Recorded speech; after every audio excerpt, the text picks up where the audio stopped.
नमस्कार साथियों, मेरे YouTube चैनल में आप सभी का एक बार फिर से स्वागत है। साथियों, मिशन प्रेरणा सरकार की महत्वाकांक्षी योजनाओं में है और सरकार का लक्ष्य है मार्च 2023 तक उत्तर प्रदेश को प्रेरक प्रदेश बनाना। इसके लिए बहुत प्रयास किए जा रहे हैं। आपको 3 मॉड्यूल दिए गए हैं: आधारशिला मॉड्यूल, ध्यानाकर्षण मॉड्यूल और शिक्षण संग्रह मॉड्यूल। और सरकार की अपेक्षा है शिक्षक इन मॉड्यूल का अध्ययन करें। इसके लिए मैंने प्रश्नोत्तरी की बहुत ज़्यादा वीडियो बनाई है और इसके साथ साथ मैं तीनों मॉड्यूल की वीडियो भी बना रहा हूं, क्योंकि पुस्तक से अध्ययन करना बहुत मुश्किल होता है। तो साथियों, अगर आप वीडियो देखेंगे तो वीडियो के माध्यम से भी आप आसानी से अध्ययन कर सकते हैं। तो इसलिए मेरे चैनल पे बने रहिए। तो साथियों, शिक्षकों ने इन मॉड्यूल का कितना अध्ययन किया, यह देखने के लिए जगह जगह अलग अलग ब्लॉक में परीक्षाएं आयोजित कराई जा रही हैं। यह देखने के लिए कि शिक्षक इनका अध्ययन कर रहे हैं या नहीं कर रहे हैं। इसी के क्रम में दिनांक 3 फरवरी 2021 को जनपद सोनभद्र के भिवनी ब्लॉक में आधारशिला, ध्यानाकर्षण और शिक्षण संग्रह मॉड्यूल पर आधारित एक ऑनलाइन आकलन परीक्षा आयोजित की गई। आज ही परीक्षा आयोजित हुई और इस परीक्षा में 50 प्रश्न पूछे गए। आज की वीडियो में हम यही जानेंगे कि आखिर इस परीक्षा में कौन कौन से प्रश्न पूछे गए, क्योंकि हो सकता है कल आपके ब्लॉक में भी इस तरह की परीक्षा आयोजित हो। और साथियों, आपकी सुविधा के लिए इन प्रश्नों की पीडीएफ को भी आप डाउनलोड कर सकते हैं। इनकी पीडीएफ को मैंने पासवर्ड से प्रोटेक्टेड करके मैं इनको गूगल ड्राइव पे डाल देता हूं और आपको पासवर्ड मैं वीडियो के दौरान बता देता हूं, इसलिए वीडियो को ध्यान से देखते रहिए। मैं आपको क्लियरली पासवर्ड बताऊंगा, उसको ध्यान से सुनकर आप इसको डाउनलोड कर लीजिए। पहले क्वेश्चनों को समझ लीजिए। तो साथियों, वीडियो को शुरू करने से पहले मैं आपको बता देना चाहता हूं, अगर आप चाहते हैं इस तरह की इन्फॉर्मेटिव वीडियो आपको एक प्लेटफॉर्म पर मिले, तो उसके लिए मैंने इन्फॉर्मेटिव वीडियो व्हाट्सएप ग्रुप और इन्फॉर्मेटिव वीडियो टेलीग्राम ग्रुप बनाए हुए हैं। आप चाहें तो मेरे ग्रुप से जुड़ सकते हैं। ग्रुप का लिंक आपको वीडियो के डिस्क्रिप्शन बॉक्स में मिल जाएगा, जिस पे क्लिक करके आप मेरे ग्रुप से जुड़ सकते हैं। तो चलिए देखते हैं कौन कौन से प्रश्न इस परीक्षा में पूछे गए। आधारशिला, ध्यानाकर्षण, शिक्षण संग्रह और मिशन प्रेरणा आधारित प्रश्नोत्तरी प्रतियोगिता जो आपकी सोनभद्र डिस्ट्रिक्ट में 3 फरवरी को आयोजित की गई। तो इसमें पहला प्रश्न था, कोठारी आयोग का कार्यकाल रहा है 1965-67, 1962-64, 1964-66, 1963-65। ये क्वेश्चन भी काफ़ी बार आया है। तो साथियों, कोठारी आयोग का जो कार्यकाल था वो आपका 1964 से 1966 था। तो इसका थर्ड ऑप्शन हमारा सही होगा। उसके बाद नेक्स्ट प्रश्न है, दक्षताएं यानी कि लर्निंग आउटकम किन कक्षा के लिए निर्धारित है? 14 दक्षताएं लिखी हुई हैं। आपको मैंने दक्षताओं की वीडियो बनाई थी कक्षा 1, 2, 3, 4, 5 और उसके दौरान मैंने आपको बताया था कक्षा 1, 2, 3 के लिए 14 दक्षताएं निर्धारित की गई हैं, हिंदी के लिए और गणित के लिए। इसी तरह से कक्षा 4 और 5 में 16 दक्षताएं निर्धारित की गई हैं। तो इसका आंसर होगा हमारा कक्षा 1, 2, 3 जिनके लिए 14 दक्षताएं निर्धारित की गई हैं। तो इसका ऑप्शन नंबर 3 सही होगा। उसके बाद नेक्स्ट प्रश्न है हमारा, ध्यानाकर्षण कक्षाओं की आवश्यकता क्यों पड़ी? पहला प्रश्न है, शिक्षक पढ़ाने में रुचि नहीं ले रहे हैं, उपरोक्त में से कोई नहीं, बच्चे पढ़ने में रुचि नहीं ले रहे हैं, या बच्चों द्वारा कक्षानुरूप अधिगम स्तर प्राप्त नहीं हो पा रहा है।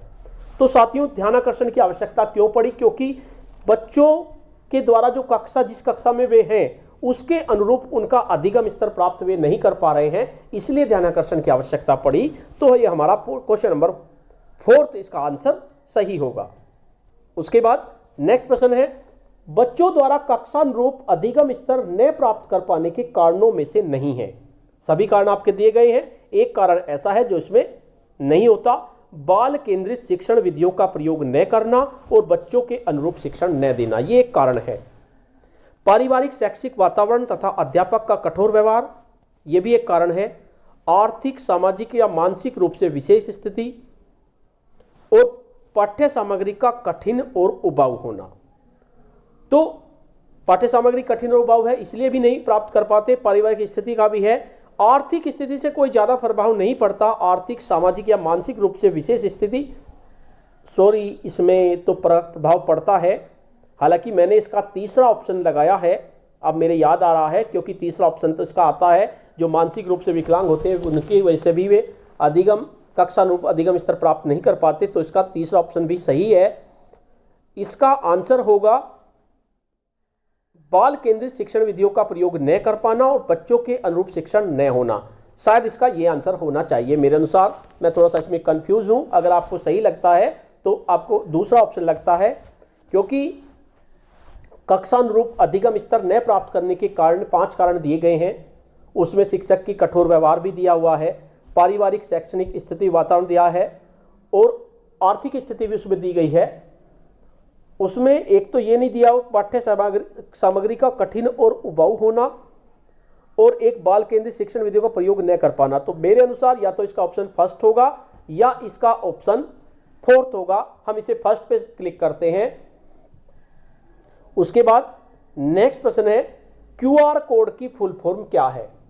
तो क्यूआर कोड की फुल फॉर्म के 4 ऑप्शन दिए गए, क्विक रेस्पॉन्स कोड, कोई नहीं, क्वालिटी रेस्पॉन्स कोड और क्वेश्चन रेस्पॉन्स कोड।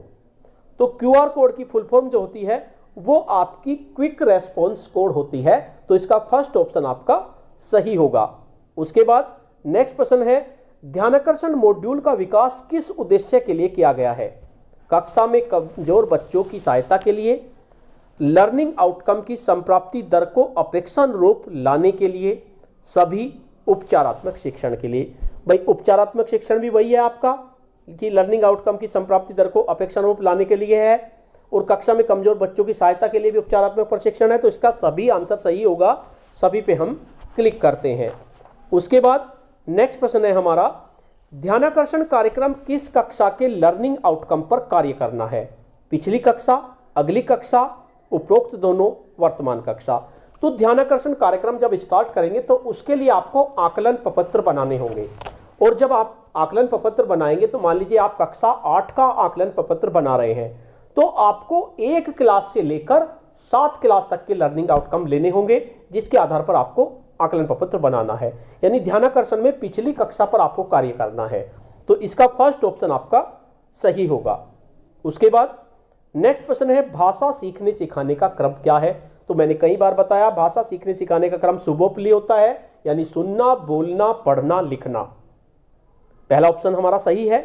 उसके बाद तीसरा ऑप्शन है लिसनिंग यानी कि सुनना, स्पीकिंग, रीडिंग, राइटिंग, ये भी हमारा सही है। सुनना, बोलना, पढ़ना, लिखना, ये भी हमारा सही है, यानी कि तीनों विकल्प हमारे सही हैं। तो ऑप्शन नंबर सेकंड पे हम क्लिक करते हैं। उसके बाद नेक्स्ट प्रश्न है समृद्ध मॉड्यूल का विकास किन कक्षाओं के लिए किया गया है। अब इस क्वेश्चन में मैं थोड़ा कंफ्यूज हूं, इसमें आप मेरी मदद करें, क्योंकि समृद्ध मॉड्यूल मैंने नहीं पढ़ा। आधारशिला पढ़ा है, ध्यानाकर्षण पढ़ा है, शिक्षण संग्रह पढ़ा है। अगर हम इसे आधारशिला मानते हैं तो आधारशिला हमारा कक्षा 1, 2, 3 के लिए है, कक्षा 1 से 5, कक्षा 4 से 5 तो इसका ऑप्शन हो ही नहीं सकता। मेरे हिसाब से इसका ऑप्शन कक्षा 1, 2, 3 होना चाहिए, तो इसे आप फोर्थ कर लीजिए। मैंने गलत टिक कर दिया, इसमें भी 2 क्वेश्चनों पे गलत टिक हो गया है। आप PDF डाउनलोड करेंगे तो उसमें आप इसे 1, 2, 3 कर लीजिए। और अगर आपको पता हो समृद्ध मॉड्यूल के बारे में तो आप मुझे भी बताएं। तो 2 क्वेश्चन थोड़े कंफ्यूजिंग थे। उसके बाद नेक्स्ट है सीखने संबंधी परिणामों को किसने विकसित किया। सीमेट प्रयागराज ने, यूनेस्को ने, NCERT नई दिल्ली ने या SCERT लखनऊ ने।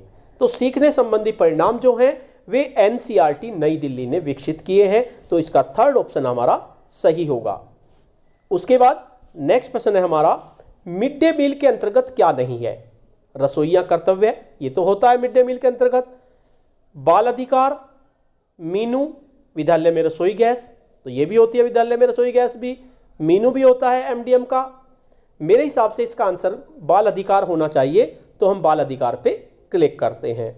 उसके बाद नेक्स्ट है ध्यानाकर्षण कार्यक्रम के अंतर्गत प्रमुखतः किन विषयों के लर्निंग आउटकम पर कार्य करना है। हिंदी गणित, विज्ञान गणित, हिंदी गणित विज्ञान या हिंदी गणित अंग्रेजी विज्ञान। तो जो ध्यानाकर्षण कार्यक्रम है उसमें हमें हिंदी भी लेनी पड़ेगी, गणित भी लेनी पड़ेगी, अंग्रेजी भी और विज्ञान भी, चारों के लर्निंग आउटकम हमें लेने होंगे। तो इसका फोर्थ ऑप्शन हमारा सही होगा। उसके बाद नेक्स्ट प्रश्न है शिक्षक बच्चों व समुदाय के मध्य कैसा संबंध होना चाहिए। सीखने में आनंद का अनुभव न हो, ऐसा तो संबंध नहीं होना चाहिए। परस्पर असहयोग की भावना, ये भी गलत है। आपस में मनमुटाव हो, ये भी गलत है। आपसी तालमेल हो और आनंद युक्त हो। तो इसका फोर्थ ऑप्शन आपका सही होगा। फोर्थ पे हम क्लिक करते हैं। उसके बाद नेक्स्ट है हमारा फन डे का आयोजन किस दिन किया जाता है? सोमवार, गुरुवार, शनिवार, मंगलवार। तो जो आपका शनिवार होता है वो खेल का दिन होता है, तो मेरे अनुसार तो इसका शनिवार आंसर होना चाहिए फन डे का। तो इसका थर्ड ऑप्शन आपका सही होगा। उसके बाद नेक्स्ट प्रश्न है झील का क्या अर्थ है? जोश और उमंग, बेसिल, डरावना, हिचकिचाना।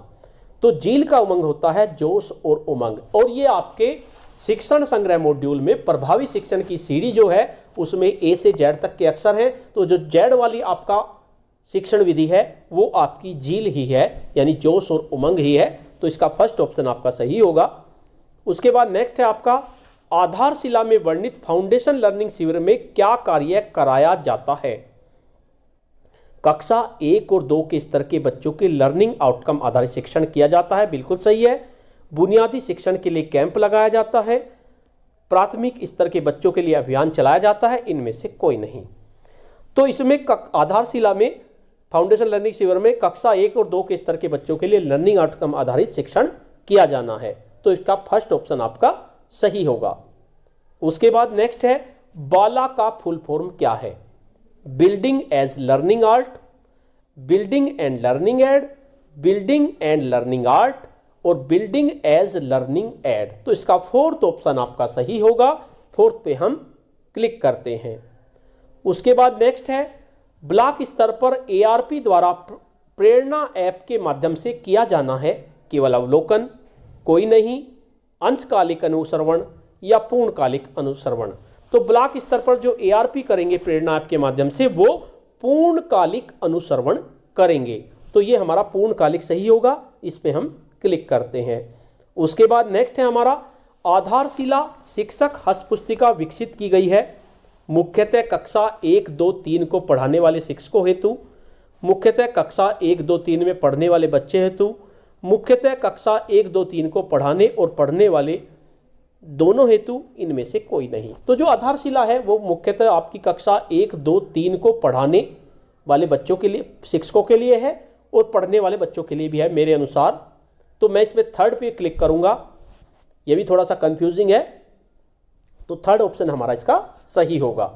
उसके बाद नेक्स्ट है 16 दक्षताएं यानी लर्निंग आउटकम किस कक्षा के लिए निर्धारित है? तो मैंने बताया था कक्षा 1, 2, 3 के लिए 14 दक्षताएं हैं और कक्षा 4, 5 के लिए 16 दक्षताएं हैं। तो इसका ऑप्शन नंबर फर्स्ट हमारा सही होगा। उसके बाद नेक्स्ट प्रश्न है प्रभावी शिक्षण का प्रथम चरण है लक्ष्य निर्धारण, कार्य प्रदर्शन, फीडबैक या हास परिहास। तो अगर आप प्रभावी शिक्षण करना चाहते हैं तो उसके लिए सबसे पहला जो चरण होता है वो हमारा लक्ष्य निर्धारण होता है। तो इसका आपका फर्स्ट ऑप्शन सही होगा। उसके बाद नेक्स्ट प्रश्न है ध्वनि जागरूकता के चरण हैं। तो ध्वनि जागरूकता के चरण वाक्य के स्तर, आपका शब्द के स्तर, ये भी आपका ध्वनि जागरूकता चरण होता है, शब्दांश के स्तर पर, उपरोक्त सभी और वर्ण के स्तर पर, यानी चारों आपके ध्वनि जागरूकता के चरण ही हैं। तो इसका उपरोक्त सभी आंसर सही होगा। उसके बाद नेक्स्ट प्रश्न है अटेंडेंस स्क्वाड क्या है? माताओं का बुलावा टोली, बच्चों का बुलावा टोली, शिक्षकों का बुलावा टोली या अभिभावकों का बुलावा टोली। तो जो अटेंडेंस स्क्वाड होती है वो बच्चों की एक बुलावा टोली है, जो स्कूल में बच्चे नहीं आते उनको बुलाकर लेके आती है। तो ये बच्चों का बुलावा टोली इसका आंसर सही होगा। उसके बाद नेक्स्ट प्रश्न है दीक्षा का पूरा नाम क्या है? Digital interface for knowledge sharing, इनमें से कोई नहीं, digital information for knowledge sharing, digital infrastructure for knowledge sharing. तो दीक्षा का जो फुल फॉर्म होगा मैंने कई बार बताया भी है, option number fourth digital infrastructure for knowledge sharing होगा। तो आपका फोर्थ ऑप्शन इसमें सही होगा। उसके बाद नेक्स्ट प्रश्न है प्रार्थना स्थल पर प्रतिदिन गतिविधियां हों, केवल प्रार्थना कराकर छोड़ देना, बिल्कुल नहीं, बिना प्रार्थना के कक्षा में जा लेना, यह भी गलत है। योग, व्यायाम, पीटी, सामान्य ज्ञान और प्रेरक प्रसंग ये होने चाहिए। तो इसका थर्ड ऑप्शन हमारा सही होगा। थर्ड पे हम क्लिक करते हैं। उसके बाद नेक्स्ट प्रश्न है हमारा लर्निंग आउटकम से संबंधित कौन सा कथन सत्य है? किसी विद्यार्थी के अधिगम परिणाम है, बिल्कुल सही है। किसी विद्यार्थी की अपेक्षित दक्षताएं हैं, ये भी बिल्कुल सही है। किसी विद्यार्थी के सीखने के प्रतिफल हैं, ये भी हमारा सही है। तो मेरे अनुसार इसके तीनों विकल्प सही होंगे, यानी सभी तीनों विकल्प हमारा सही होगा। उसके बाद नेक्स्ट है हमारा, ध्यानाकर्षण मॉड्यूल को किन कक्षाओं के अधिगम परिणामों की संप्राप्ति दर को अपेक्षानुरूप लाने के लिए विकसित किया गया है? कक्षा 3 से 5, कक्षा 6 से 8, कक्षा 3 से 8 और संशोधित 4 से 8 और कक्षा 1 से 8। तो सही बात है, पहले कक्षा 3 से 8 तक के लिए थी, लेकिन बाद में संशोधित करके 4 से 8 इसे कर दिया गया। तो इसका थर्ड ऑप्शन हमारा सही होगा। उसके बाद नेक्स्ट प्रश्न है हमारा, ELPS क्या है? इनमें से कोई नहीं। ELPS तो मैंने आपको कई बार बता चुका है, आरंभिक स्तर पर गणित सीखने का क्रम होता है ELPS, यानी E से एक्सपीरियंस, L से लैंग्वेज, P से पिक्चर, S से सिंबल। तो इसका सेकंड ऑप्शन हमारा सही होगा। उसके बाद नेक्स्ट प्रश्न है, मिशन प्रेरणा में लक्ष्य प्राप्ति की अवधि क्या है? कोई नहीं। 31 मार्च 2024, 31 मार्च 2023, 1 मार्च 2022। तो साथियों, मिशन प्रेरणा में जो लक्ष्य प्राप्ति की अवधि है, पहले ये मार्च 2022 थी, लेकिन अब बढ़ाकर 31 मार्च 2023 कर दी गई। तो इसका थर्ड ऑप्शन हमारा सही होगा।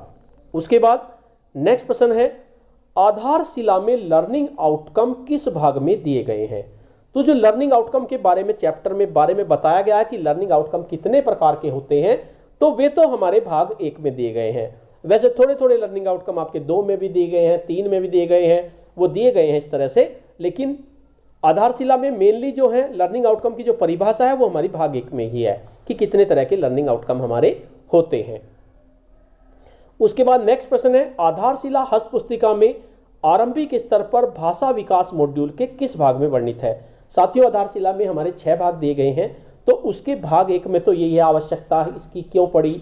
दूसरे भाग में भाषा के बारे में बताया गया है, तीसरे भाग में गणित के बारे में बताया गया है, और चौथे भाग में कक्षा आपकी 3, 4, 5 के लर्निंग आउटकम दिए गए हैं आपके उसके सामाजिक विज्ञान के। तो इसमें भाग 2 हमारा आंसर सही होगा। भाग 2 पे हम क्लिक करते हैं। साथियों, अब मैं पहले पासवर्ड बता देता हूं वीडियो खत्म होने से पहले, क्योंकि अभी काफ़ी क्वेश्चन बचे हैं। मैं इसका पासवर्ड होगा, इसका आसान सा पासवर्ड रखते हैं इस बार। इसका पासवर्ड होगा क्विज, QUIZ, सभी स्मॉल लेटर्स का आपको यूज करना है। क्विज @3 फरवरी, यानी 3 लिखेंगे, और फैब FEB, वो भी स्मॉल लेटर्स में। आपको कोई भी कैपिटल लेटर्स यूज नहीं करना। क्विज QUIZ, क्विज @3 का मतलब 3 FEB, फैब, ये आपको लिखना है। कोई भी स्पेस नहीं देना, कोई कैपिटल लेटर्स नहीं यूज करना, स्मॉल लेटर्स का आपको यूज करना है। तो इससे आप अपनी PDF को डाउनलोड कर सकते हैं। उसके बाद नेक्स्ट प्रश्न है आपका, ERAC को हिंदी में क्या कहते हैं? ERAC experience, reflection, application, consolidation. Experience का मतलब होता है अनुभव, R से रिफ्लेक्शन यानी कि चिंतन, A से एप्लीकेशन यानी कि अनुप्रयोग, और C से कंसोलिडेशन यानी कि निष्कर्ष। तो इसका फोर्थ ऑप्शन सही होगा। ERAC को कहेंगे अनुभव, चिंतन, अनुप्रयोग और निष्कर्ष।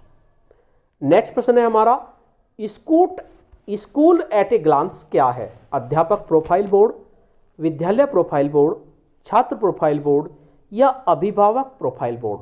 तो जो विद्यालय प्रोफाइल बोर्ड होता है उस पर सबसे पहले आपकी नज़र जाती है, जो भी बाहर से आता है, तो उसको स्कूल एट ग्लांस भी कहते हैं, एट ए ग्लांस। तो इसका सेकंड ऑप्शन आपका सही होगा। उसके बाद नेक्स्ट प्रश्न है, RTE एक्ट कब पारित हुआ? तो RTE एक्ट जो था हमारा राइट टू एजुकेशन, ये हमारा 2009 में पारित हुआ।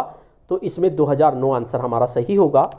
उसके बाद नेक्स्ट प्रश्न है, आधारशिला शिक्षक हस्त पुस्तिका में कितने भाग हैं? तो ये तो मैं आपको कई बार बता चुका हूँ। आधारशिला में हमारे 6 भाग, ध्यानाकर्षण में हमारे 4 भाग, और शिक्षण संग्रह में हमारे 6 भाग। तो इसका फोर्थ ऑप्शन सही होगा। उसके बाद नेक्स्ट है हमारा, कोरोना वायरस क्या है? कोई नहीं, विषाणु, जीवाणु या कीटाणु? तो कोरोना वायरस, वायरस का मतलब विषाणु, तो विषाणु ही है हमारा। तो सेकंड ऑप्शन हमारा सही होगा। उसके बाद नेक्स्ट है हमारा, ध्यानाकर्षण मॉड्यूल में कितने दिन के शिविर की बात की गई है? 30 दिन, 50 दिन, 60 दिन या 40 दिन? तो इसमें आपके 50 दिन की बात की गई है, तो 50 दिन इसका आंसर सही होगा। उसके बाद नेक्स्ट प्रश्न है, शिक्षक हस्तपुस्तिका आधारशिला में वर्णित शब्द आद्योपांत का अर्थ क्या है? अधिकंत, अधिकन्न, कोई नहीं, आदि और अंत। तो आद्योपांत जो होता है इसका मतलब होता है शुरू से लेकर आखिर तक, यानी कि आदि भी और अंत भी। तो इसका 4th ऑप्शन आपका सही होगा। उसके बाद नेक्स्ट प्रश्न है हमारा, निःशुल्क एवं अनिवार्य शिक्षा अधिकार अधिनियम को अंग्रेजी में संक्षिप्त रूप में लिखते हैं? RTI act 2005, RTE act 2009, RET act 2009, कोई नहीं। तो राइट टू एजुकेशन एक्ट 2009 यानी RTE एक्ट 2009 हमारा आंसर सही होगा। उसके बाद नेक्स्ट प्रश्न है, मिशन प्रेरणा की शुरुआत कब की गई? 2 अक्टूबर 2019, 5 सितंबर 2019, 2020, 5 सितंबर 2019 और 4 सितंबर 2019। तो साथियों ये प्रश्न अक्सर पूछा जाता है कब शुरुआत हुई।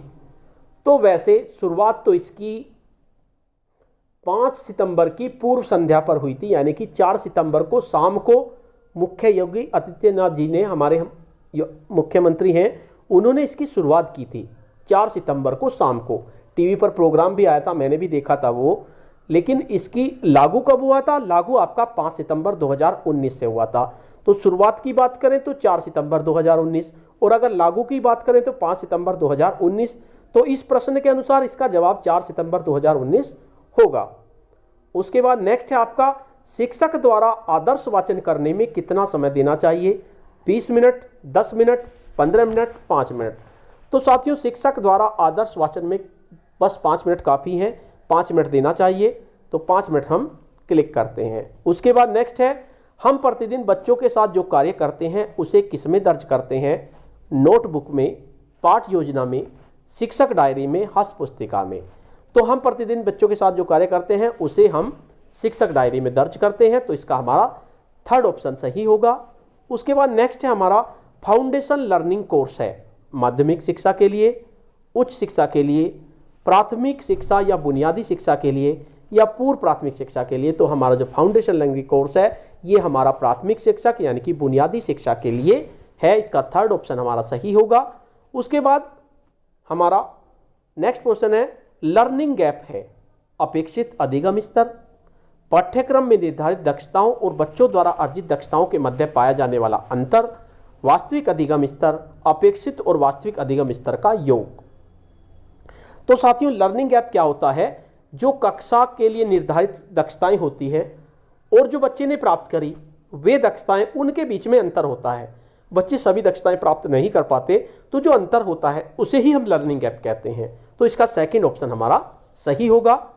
उसके बाद नेक्स्ट प्रश्न है, स्टार ऑफ द ईयर सम्मान किससे संबंधित है? खिलाड़ियों से, पत्रकारों से, शिक्षकों से, अभिनेताओं से। तो स्टार ऑफ द ईयर जो सम्मान होता है यह शिक्षकों से संबंधित होता है। तो इसका 3rd ऑप्शन हमारा सही होगा। उसके बाद नेक्स्ट प्रश्न है, आधारशिला में वर्ण पहचान में सहायक गतिविधियां कितनी बताई गई हैं? तो आधारशिला में वर्ण पहचान में 14 गतिविधियां बताई गई हैं।